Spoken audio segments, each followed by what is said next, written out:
برسوں سے رابعہ کے چہرے کی رونق مند پڑتی جا رہی تھی۔ یوں لگتا تھا کہ اس کے رخ پر صرف خزاں کا موسم ٹھہر گیا ہے۔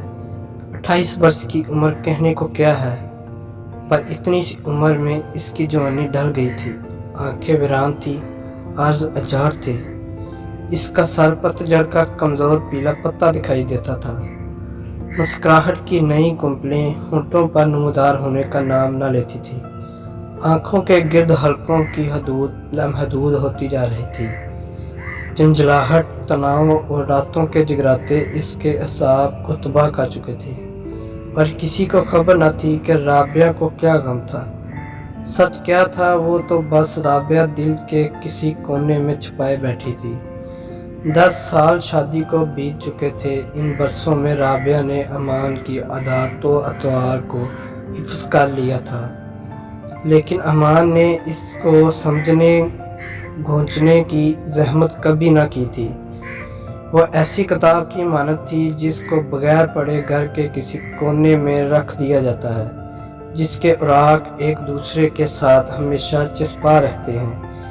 اسے بھی چاہے جانے کی آرزو تھی۔ اسی تمنا نے اس کے دل و دماغ کو سوالات سے بھر ڈالا تھا۔ امان کی ذات اس کے لیے سوالیہ نشان بن کر رہ گئی تھی۔ کسی بھی بات پر کیا، کیوں، کب، کیسے جیسی جرح کرنے پر پابندی عائد تھی۔ دن میں 2-4 ضرورت کے جملوں کے علاوہ امان رابعہ سے بات کرنے کی زحمت نہ کرتا۔ برسوں سے امان ایک مانوس اجنبی کی طرح رابعہ کے ساتھ زندگی کے سفر پر گامزن تھا۔ امان کا من موہنے کے لیے رابعہ ہر ممکن کوشش کرتی۔ اسے بھی چاہے جانے کی آرزو تھی۔ وہ اس کے پیار بھرے لفظ کو ترستی تھی۔ ان کے درمیان نہ تو مسافتوں کی دوری تھی اور نہ طلاق یا علیحدگی جیسی دیوار تھی۔ نہ کوئی ایسی بیماری لاحق تھی جو ایک دوسرے کے ملاپ کو روکے بیٹھی ہو۔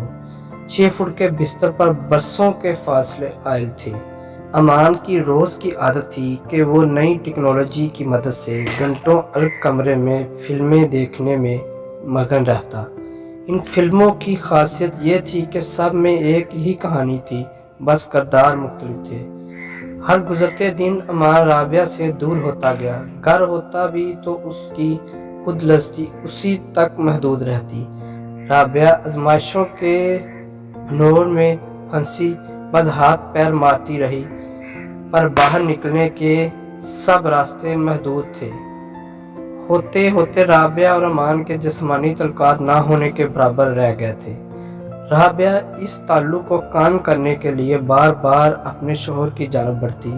ہر بار اس کے بڑھتے ہوئے ہاتھ کو حقارت سے جھٹک دیا جاتا۔ بس امان 1 ماہ میں ایک آدھی بار رابعہ کی جانب بڑھتا، اپنے منہ کا ذائقہ بدلتا اور پھر اپنی عادت کا اسیر ہو جاتا۔ رات بھر رابعہ بستر پر کروٹیں لیتے لیتے اپنی خواہشات کو مارنے کی کوشش کرتی۔ امان رات گئے کمرے میں دبے پاؤں اپنی جسمانی خواہشات کی تسکین کے بعد قدم رکھتا اور پورا ماہ اس رات کی منتظر رہتی جب امان اس کی جانب پلٹتا۔ جب وہ اس کو چھوتا تو وہ اس طرح سمٹ جاتی جیسے وہ اس کا ہی حصہ ہو۔ رابعہ کی رگوں میں خون تیز گام کی طرح دوڑتا۔ سانسوں کے اتار چڑھاؤ کو کمرے کے دور و دیوار بھی سن پاتے۔ اس کے جسم کی گرماہٹ میں تیزی سے اضافہ ہوتا۔ برف کی طرح وہ اس کے ہاتھوں میں پگھل جاتی۔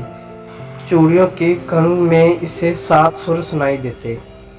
ان سارے لمحوں میں امان کی بے رخی کی جواب میں وہ اپنی انا کو حائل نہ کر پاتی۔ وہ اس کی گود میں اس کے من چاہے پھل کی طرح گر جاتی۔